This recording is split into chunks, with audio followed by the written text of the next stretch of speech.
stupid, old man. Pay your rent or get lost." The words split through the quiet afternoon like a slap across the face. The air itself seemed to pause, holding its breath. The neighborhood, small, old, and lined with sun-faded houses, stood still under the golden wash of early evening light. But inside the front yard of that brick house on West Pine Street, something sacred was breaking. Elijah Brown, 70 years old, stood by the doorway with a calm that seemed impossible. His broad shoulders curved slightly under the weight of age, but not defeat. The veins on his hands stood out against dark skin, weathered by years of work and wisdom. His long grey beard caught the fading sunlight, making him look like a figure carved from time itself. In front of him, his son, Marcus Brown, 32, stood in a clean designer shirt, sleeves rolled up, jaw tight. His voice carried arrogance, like someone who had forgotten where he came from. Behind him, the living room lights flickered over polished furniture. A glass chandelier and a woman's silhouette, Tanya, Marcus's wife, watching quietly from the hallway. "Don't just stand there," Marcus barked. "You heard me. I said pay rent or leave." He kicked a small chair that toppled and clattered against the porch rail. "You think you can just sit here all day eating my food, watching TV like you own this place? You don't own nothing anymore." Elijah didn't move. He just looked at his son with tired, patient eyes. The kind of look that had once calmed Marcus's childhood tantrums, that had carried him through broken bones, bad grades, heartbreaks. But that look now, gentle, disappointed, only made Marcus angrier. "You're standing in my house," Marcus shouted again. "You gave it up when you signed the papers. Remember, you said you didn't need it no more. You wanted peace, retirement, whatever. Well, this is my peace now." A few neighbors peeked from across the street, curtains parting just enough to witness the storm. No one dared to intervene. Marcus stepped closer, his breath hot, his words cutting. "You know what your problem is, old man. You think your silence means something. You think it scares me?" He jabbed a finger in his father's chest. "You're not wise, you're weak." Elijah slowly turned his gaze toward the oak tree at the edge of the yard, the same one where Marcus had once hung his first basketball hoop. A faint smile touched his lips, not from joy but memory. That same tree had seen his boy's laughter, his tears, his victories, and now it watched his pride destroy him. "I'm not weak," Elijah said softly. His voice carried the calm weight of truth. "I'm just done shouting," Marcus scoffed, stepping back. "Good? Then pack your things." Elijah looked toward the porch where a small leather bag already rested near the steps, half packed, as if he had known this day was coming. He bent slowly, his knees stiff, and picked it up. As he stood, his coat swayed gently in the wind. "Where you going, huh?" Marcus mocked. "You got nowhere to stay. Maybe you can crash at that old church of yours. Or better yet, under it." He laughed, his tone sharp, cruel. Tanya crossed her arms. "Marcus, stop." But he cut her off. "No, he needs to hear it. He's been living off me for months, acting like he's still in charge. Well, not anymore." Elijah placed his hat on his head, took a breath, and looked at his son one last time. "I remember when you were 10, he said. "You broke a window and blamed the wind. I didn't yell. I just waited for you to come tell the truth. You did 3 days later. You cried, said you were sorry." Marcus's jaw tightened. "What's your point?" Elijah's eyes softened. "Oh, you've stopped saying sorry." He turned and began walking toward the gate. Each step echoed with quiet dignity. The golden light stretched across the driveway, painting his shadow long and steady. Marcus shouted after him, "Don't come crawling back when you realize you can't survive without me." Elijah paused at the gate. The iron bars were rusted, same as the day he installed them 35 years ago. He took a folded piece of paper from his pocket, wrote something down carefully, and pinned it against the gatepost with a small nail from his coat pocket. Marcus watched from the porch, confused. "What the hell is that supposed to mean?" he yelled. Elijah didn't answer. He just placed his hand on the gate and whispered something only the wind could hear. Then, with a faint smile that neither mocked nor forgave, he walked into the street, disappearing slowly into the growing night. Inside the house, Tanya frowned. "Marcus, what was that note?" "I don't care," he muttered, kicking the door shut. "Old fool's just trying to play mind games." But something about Elijah's silence lingered. Something about that note on the gate, handwritten, steady, calm, made the evening air feel heavier. A storm was coming. Not the kind with thunder or rain, The kind that begins in quiet places, like a phone call or a secret plan. And somewhere in that silence, Elijah's old phone buzzed. He pulled it from his coat pocket, looked at the number and pressed call. "Mr. Lewis," he said softly. "It's Elijah. You still keep your word?" A short pause. Then a deep voice replied, "Always." 40 minutes? Elijah's lips curved faintly. 40 minutes will do. He closed the phone, pocketed it, and kept walking, his silhouette swallowed by the streetlights behind him. The night crept in slowly, the kind that hums with quiet tension. The air outside Marcus's house felt unusually heavy, as if the wind itself was holding its breath. Inside, Marcus sat on the couch, scrolling through his phone, pretending not to notice the faint sound of footsteps echoing down the block. Tanya was pacing near the window, glancing out every few minutes. "He really just left," she whispered. "Just like that." Marcus didn't look up. Good riddance. Maybe he'll finally learn he can't freeload forever. Tanya frowned. "He's your father, Marcus. You didn't have to talk to him like that." People were watching. Marcus slammed his phone down. "You don't get it. That man never respected me. He thinks just because he built this house, he still owns it." "He doesn't. Not anymore." She opened her mouth to respond, but stopped when she noticed something outside, the paper Elijah had pinned to the gate. It fluttered gently in the breeze, catching the light of the street lamp. "What did he write?" Tanya asked. Marcus scoffed. "Probably some old man nonsense. A Bible verse or some corny fatherly advice." But curiosity got the better of him. He stood, muttering under his breath, and went to the door. As soon as he opened it, a sudden chill brushed his face. The street was quiet. Too quiet. Even the crickets had stopped singing. He stepped outside, barefoot, the gravel cold beneath his feet. The note waved at him from the gate like a whisper calling his name. When he pulled it free, the paper felt heavy in his hand, too deliberate to be random. 3 words were written in black ink, neat and steady. 40 minutes left. Marcus stared at it, confused. His brow furrowed. 40 minutes left for what? He murmured. Then he noticed something else. Faint initials at the bottom. "E.B. Dad's losing it," he muttered, crumpling the note in his fist. 40 minutes left for what? Dinner? He turned back toward the house, shaking his head. But a flicker of unease had already begun to settle in his chest. Tanya was watching him from the porch, her arms crossed. "What did it say?" she asked. "Nothing important," he lied. "Just him trying to scare me." He tossed the paper into the grass and walked back inside. But the truth was, his father had never been the type to threaten. When Elijah spoke, things happened. Quietly, cleanly, and completely. Across town, Elijah sat inside a small diner near the edge of the city. The lights buzzed low and warm against the red leather booths. He sat by the window, stirring a cup of black coffee, watching the empty streets. His phone lay face down beside him. The waitress, a young woman with tired eyes, approached. "You need anything else, Mr. Brown?"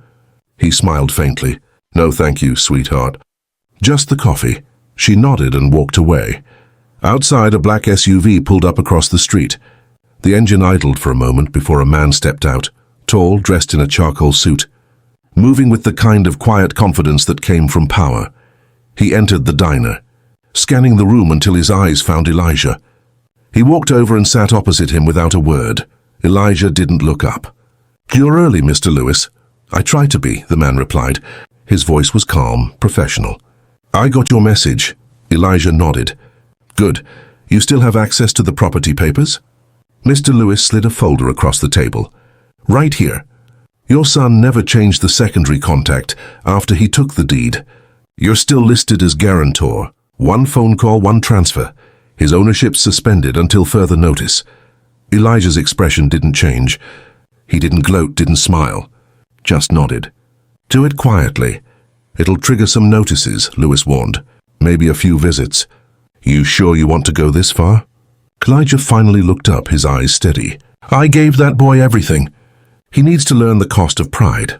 Lewis studied him for a moment, then nodded slowly. "Understood." He opened his phone, made a short call, and said only 2 words, "Proceed now." Meanwhile, back at Marcus's house, the power flickered. Tanya frowned. "That's strange. We just paid the bill." Marcus shrugged, pacing restlessly. Probably the grid acting up again. But within minutes, more things started to go wrong. His phone buzzed with alert after alert, bank notifications, messages, warnings, each one more alarming than the last. Account access suspended. Funds under review. Automatic payment failed. Marcus's face drained of color. What the hell is this? He tried to open his banking app again, but it locked him out. Panic began to rise in his chest. He dialed customer service, his voice cracking with frustration. Yeah, this is Marcus Brown. Why is my account frozen? The agent's voice came back calm, distant. Sir, the system shows a legal hold due to ownership dispute on the listed property. What, ownership dispute? What are you talking about? Sir, it seems the co-guarantor reinstated property rights as of... The agent paused. Approximately 5 minutes ago. Marcus's eyes widened. Co-guarantor? You mean my father? I can't discuss names, sir, the voice said politely. But yes, the original property owner filed the clause. Marcus's hand trembled. He dropped the phone. Tanya stood frozen near the window, watching him spiral. What's happening? She whispered.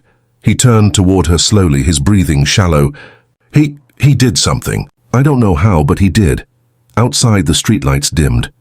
The night thickened. Elijah sat in the diner, sipping the last of his coffee, as the clock on the wall ticked steadily toward the 40th minute. Lewis's phone buzzed once. He checked it, then looked at Elijah. It's done. Elijah exhaled softly, almost a sigh. Thank you. He stood, placed a few dollars on the table, and looked out the window toward the direction of his old home. His voice, quiet and heavy, carried a mix of sorrow and truth. Sometimes, he said, you have to let pride go hungry before it learns what humility tastes like. Then he turned and walked out into the night, his silhouette dissolving under the streetlight's soft glow. The following morning broke with an uneasy stillness over Ridgewood Avenue. A low fog clung to the streets, swallowing the tops of mailboxes and fences. The world looked pale and uncertain, like it was waiting for something to happen. Marcus hadn't slept. His eyes were bloodshot, his hands trembling slightly as he sat at the dining table staring at his silent phone. The house that had once felt like a fortress now echoed with an unfamiliar emptiness. Tanya entered quietly, her robe drawn tight. You've been up all night, she said softly. He didn't look up. They froze everything, Tanya. My bank, my business account, even my car payments. I called the lawyer and he said... His voice cracked. He said Dad still has legal leverage because I never filed the secondary release. Tanya leaned against the doorway. You told me you handled that 2 years ago. I thought I did. He barked. He must have known. All this time he must have known he still had power over me. She sighed, shaking her head. Marcus, all he ever wanted was respect. You could have just talked to him. Marcus slammed his fist on the table, rattling the coffee mug. Respect? He called me a disappointment my whole life. He never believed I could stand on my own. Her voice turned sharp. And what did you do last night? Q yelled at him like a stranger and kicked him out in the cold. He rose from the chair, his anger rising, but her eyes stopped him cold. Tanya wasn't angry anymore. She was disappointed. He looked away. You don't understand what it's like to live in his shadow. No, she said quietly. But I do understand what it's like to watch a man destroy himself out of pride. The silence that followed was suffocating. Just then, there was a knock on the door. Marcus's heart jumped. He rushed to open it, hoping it might be the bank or maybe his father coming to talk things through. But instead, it was a man in a gray uniform holding a clipboard. Mr. Brown, the man asked. Marcus nodded. Eviction notice, sir. Property ownership is temporarily suspended pending review. You have 48 hours to vacate. Marcus blinked. Eviction? What the hell are you talking about? This is my house. The man's expression didn't change. Not according to the updated records, sir. You can file an appeal through county services. Marcus ripped the paper from his hand. Get off my property, he shouted. But even as he said it, the irony burned deep. It wasn't his property anymore. The man simply tipped his cap and walked back to his truck. Tanya stepped forward slowly, her eyes darting between Marcus and the paper in his hand. Eviction? He crushed the notice in his fist, trembling with rage. He's doing this. I know it's him. Your father. Yes. Who else could make this happen overnight? He paced the living room, his thoughts spiraling. He must have called in favors. Old business partners, lawyers, whoever. That man has strings everywhere. I underestimated him. Tanya's voice softened. Marcus, maybe this isn't about revenge. Maybe it's about teaching you something. He glared at her. Teaching me what? Humiliation. No, she said gently.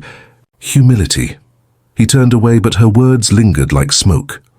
Across town, Elijah sat in a quiet community garden, feeding birds from a bench. The morning sun filtered through the trees, lighting his face in gold. He wore the same calm expression he always did, serene, unreadable. An old friend, Clifford, approached with 2 cups of tea. "You sure you're doing the right thing, Elijah?" he asked, settling beside him. "He's your son, blood of your blood." Elijah smiled faintly, his eyes still on the pigeons. "And I love him more than he'll ever know. But sometimes love means letting a man face himself." Clifford sighed.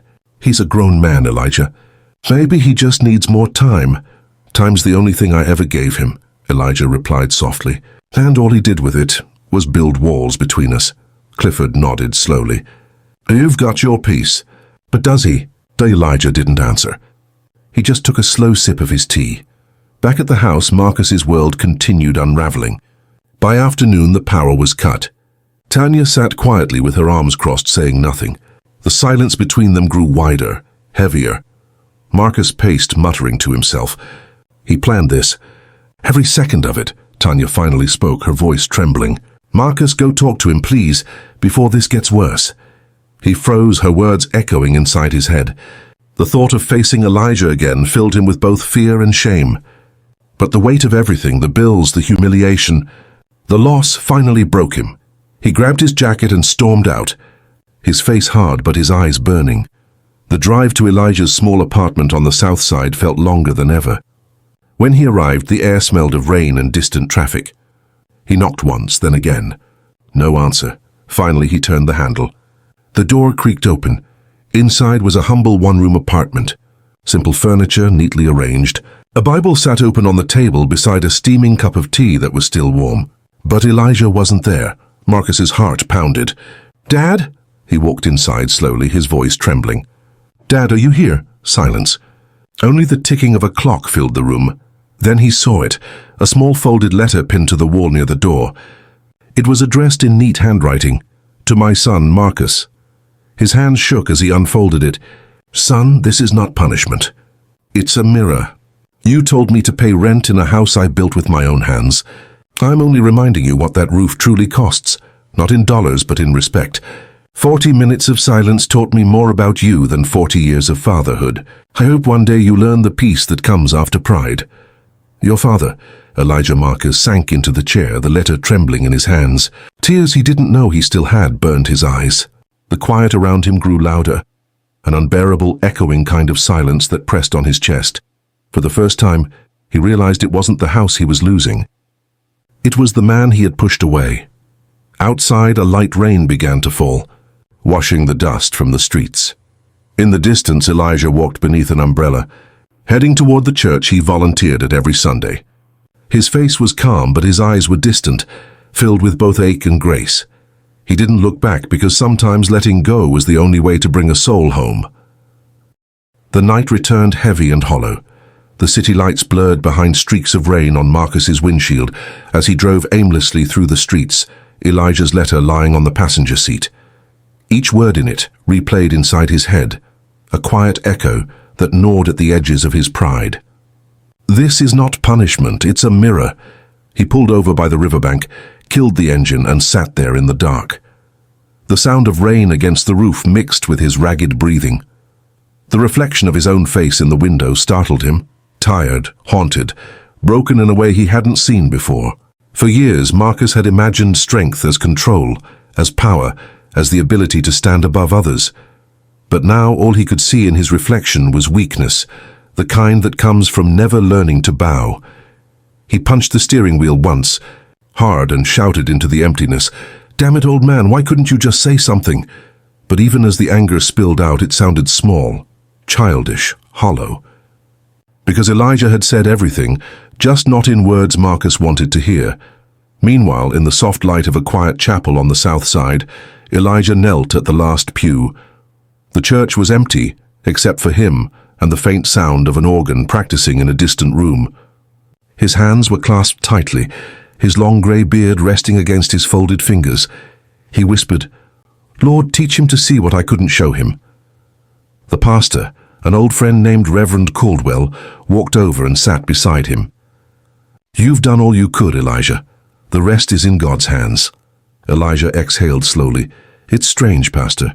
You raise a boy, give him everything, your time, your strength, your name, and one day he looks at you like you're a burden." The Reverend placed a hand on his shoulder. "Because they forget the roots when they're lost in the branches." Elijah nodded. Still, a father's heart never stops praying for rain. They sat in silence for a long while. Then Elijah smiled faintly, a weary but peaceful smile. "He'll come around. Pride burns fast, but truth stays." Back at Marcus's home, Tanya was packing a small bag. The power still hadn't been restored. The house, once a symbol of success, now felt like a mausoleum of regret. When Marcus returned, soaked from the rain, she didn't even look up. "Where were you?" she asked quietly. "Looking for him," he muttered, dropping his coat. "He wasn't home, just left that letter." Tanya zipped the bag shut and faced him. "Maybe that's all he needed to leave you." He frowned. "What's that supposed to mean?" She took a deep breath. "It means, Marcus, you've been so busy proving you don't need him that you've turned into the very man you swore you'd never be." His voice trembled. "You don't know what it's like growing up under him. Every decision I made, he judged. Every success he called luck. Every failure, he said he expected it." Tanya's tone softened. "Maybe he saw something in you that you couldn't yet see in yourself. Maybe he wanted you to earn it." He looked away. The anger was gone now, only exhaustion remained. "I didn't mean to kick him out," Marcus whispered. "I just wanted him to respect me." "And now?" she asked. "Now I'd give anything just to hear him call me son again." Her eyes glistened. She stepped closer, touched his cheek gently. "Then go find him, before the silence becomes permanent." Marcus swallowed hard, nodded once, and left the house again, this time not in anger, but in repentance. He drove through the city, searching every place he thought his father might be. The old barbershop on Lincoln, the diner they used to visit when he was a kid, even the park bench where Elijah would read in the afternoons. No luck. Finally, at dusk, he spotted a familiar silhouette walking along the church path, umbrella in hand. The grey beard caught the streetlight like silver thread. Marcus parked and stepped into the drizzle. His heart pounded as he approached. "Dad," he called out. Elijah stopped but didn't turn immediately.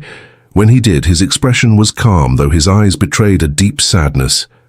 "Marcus," he said softly. The sound of his name spoken with that tone nearly broke Marcus. He took a few steps closer, rain mixing with tears. "Dad, I messed up. I shouldn't have said those things. I was angry and I thought you were trying to control me, but—" His voice cracked. "I see now you were just trying to guide me." Elijah studied his son quietly, letting him speak. "I thought I was building something on my own," Marcus continued. "Turns out I was standing on your foundation all along. I just didn't want to admit it." Elijah's eyes softened. "And what do you see now, son?" Marcus lowered his head. "That everything I have, everything I am, came from you." For a long moment, there was only the rain and the faint hum of passing cars. Then Elijah stepped forward and placed a steady hand on his son's shoulder. "I never needed an apology, Marcus," he said gently. "Just a little respect." Marcus nodded, tears streaming freely now. "You have it, Dad. You've always had it. I just didn't know how to show it." Elijah smiled faintly. "Then you're already learning." They stood there in the rain, two men from different worlds but bound by the same blood, finally seeing each other clearly for the first time in years. Later that night, Elijah returned home to find a folded paper slid under his door. He opened it slowly. Inside was a single sentence written in Marcus's handwriting. "The rent is paid, Dad, forever. Thank you for building the house I destroyed." Elijah sat down, the paper trembling between his fingers. Then he closed his eyes and whispered, "He finally heard me." Outside, the rain stopped. The clouds parted, revealing a quiet moon above the city. For the first time in many years, The silence in Elijah's heart was no longer heavy. It was holy. The morning after their rain-soaked meeting, Marcus sat in his car outside his empty house, staring at the broken "For Sale" sign leaning against the lawn. He hadn't slept.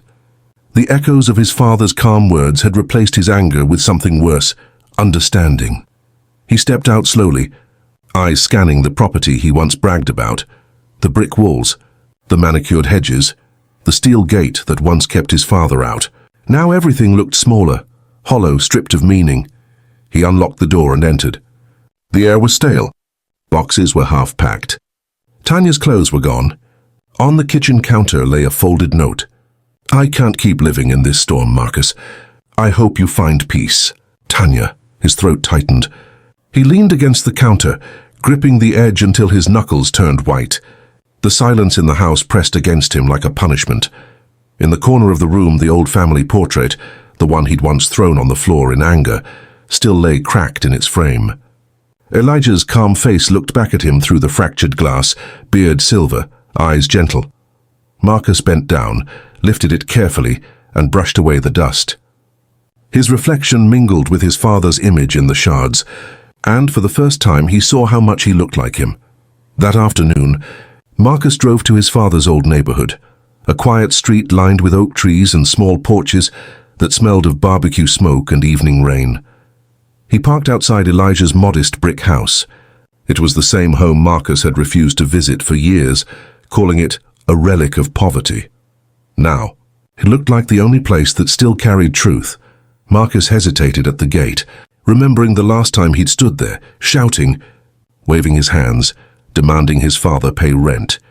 He had kicked the old man out of this very gate. Now his hand trembled just to knock. The gate creaked open slightly. "Looking for your father?" came a familiar voice. It was Mrs. Harper, the elderly neighbor who had known the family for decades. Marcus nodded. "Yes, ma'am, I just need to see him," she smiled sadly.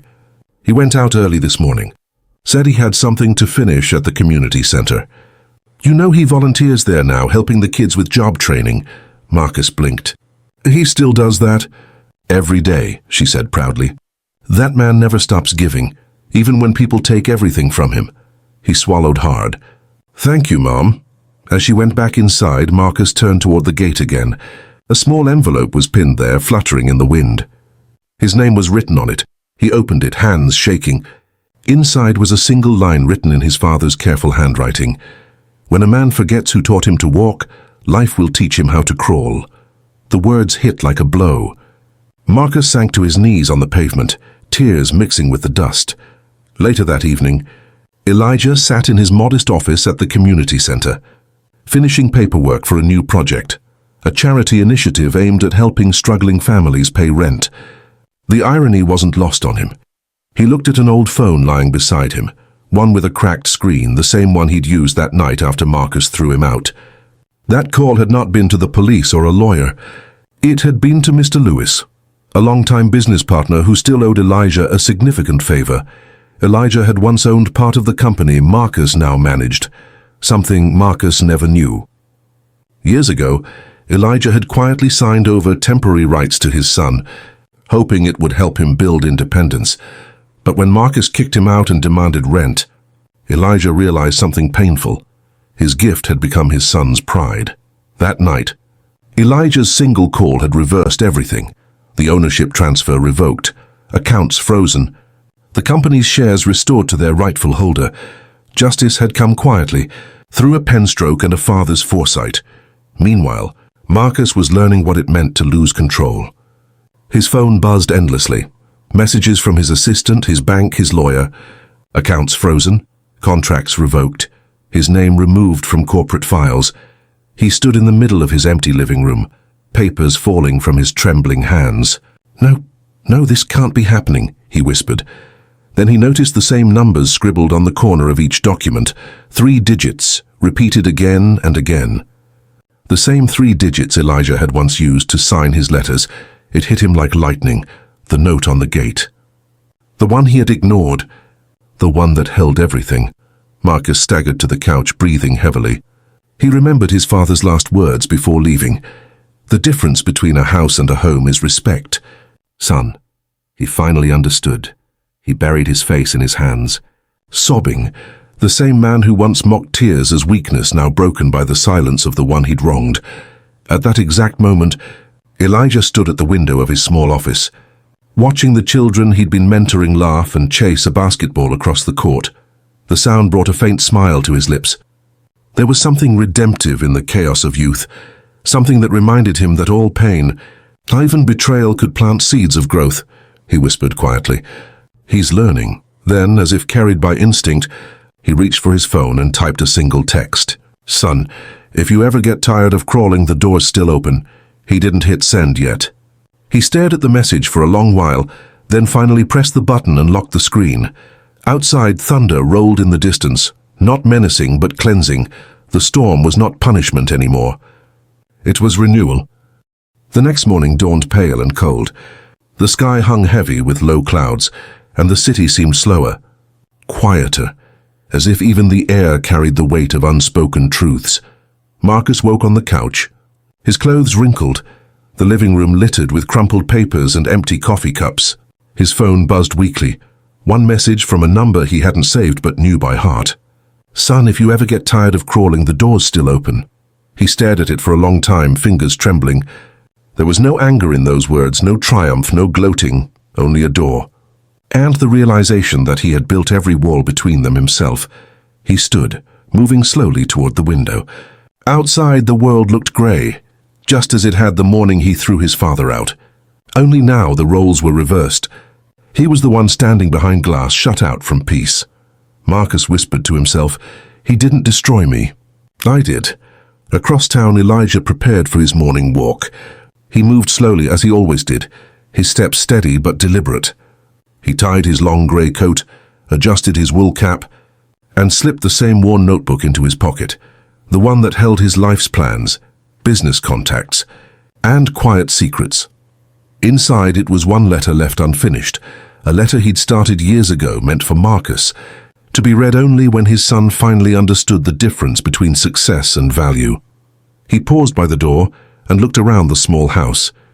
Everything was simple but full of meaning. The oak chair by the window, the framed photograph of a younger Elijah holding baby Marcus, and the kitchen table where they'd once built toy cars together. He smiled faintly. "You're still my boy," he murmured, and stepped outside into the crisp air.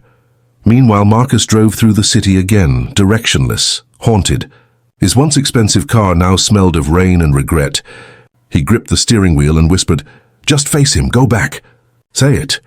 He turned down the familiar street, his father's street, the same one lined with oak trees whispering in the wind. As he approached the small brick house, he saw Elijah outside, sweeping the porch. The sight hit him like a flood. The same long grey beard, the same calm stance. The same man who had once stood silent when insulted, now framed by the morning light like a monument of grace. Marcus parked, stepped out and stood by the gate. He once slammed shut in anger. His throat tightened. "Dad," he said softly. Elijah looked up, pausing mid-sweep. He didn't smile immediately, but his eyes softened. Marcus took a hesitant step forward. I don't deserve to stand here." Elijah leaned on the broom, studying him quietly. "Yet here you are." Marcus nodded, tears forming. "I lost everything. The company, Tanya, the house, it's all gone." Elijah's voice was gentle, steady. "Then maybe now you can build something real." Marcus blinked. "You knew this would happen, didn't you?" "I knew pride doesn't feed a man," Elijah said. "It only starves the soul." Marcus's shoulders shook. "You could have stopped it. You could have warned me." "I did," Elijah replied simply. "Every time I stayed silent, I was warning you." Marcus's breath caught. The words pierced him deeper than any anger ever could. He lowered his head, ashamed. "I thought you were weak," he whispered. "But you were just..." Patient, Elijah didn't answer. Instead, he turned, opened the gate slowly and gestured toward the porch. "Come inside, son." Inside, the smell of coffee filled the small kitchen. Marcus sat at the same table where he had once refused to eat years ago, thinking himself too good for it. Elijah poured 2 cups, slid one across. The silence between them wasn't awkward anymore. It was healing. Finally, Marcus spoke. "The company was never mine, was it?" Elijah looked at him calmly. "It was yours to lead, not to own. I built it so you'd have a future, not an empire. Marcus nodded slowly. When you wrote that note on the gate, you knew what it would trigger. Elijah met his eyes. A father's love doesn't need revenge. It needs correction. Marcus let out a bitter laugh that turned into a sob. And it worked. Elijah sipped his coffee quietly. No, son. Life worked. For a long moment neither spoke. The only sound was the clock ticking softly on the wall. Then Elijah reached for the notebook in his coat pocket and slid it across the table. I was going to give this to you someday. But maybe someday is today. Marcus opened it carefully. Inside were handwritten pages, business contacts, blueprints, numbers, old notes, and one letter addressed to him. He unfolded it. Marcus, my son, if you ever lose everything, know that I left you something greater, a clean slate.